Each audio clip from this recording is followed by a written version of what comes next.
When people talk about church, they always stress the fact that the church is the people and not the building. That is, as long as they're talking about a church that has a building. If you're talking about a house church, often the very same people become confused and uncertain and anxious.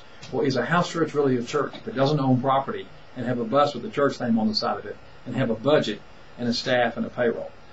I'm Jim Walters, and I'm the pastor of a large church in Colorado, so what do I know about house churches? Here's what I know and believe. When Jesus Christ said that the local church was going to be the hope of the world, he was talking about assemblies of people, ecclesias, and not about buildings.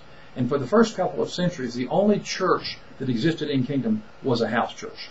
Nowadays, we have all sorts of churches, from small house churches to mega churches and even giga churches.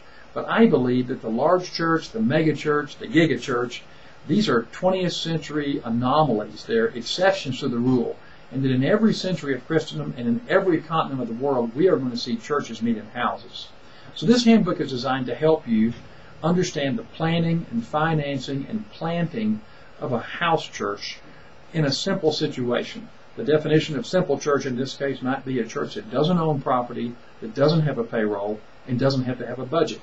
Still, there's some unique needs and unique processes, and we can learn from the success of many people I know who have planted and who operate house churches. We'll find out in the handbook what kind of people are drawn to a house church as opposed to people who are drawn to the larger program-based, building-based church. We'll find out what sources of financing you can come across to plant your house church.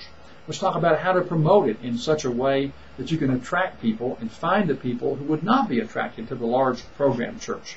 Then we'll talk about legal issues a little bit and how you can know that your church really is a church, how the IRS would recognize you as a church, and what kind of records you need to keep in order to be able to issue receipts to people who are donors.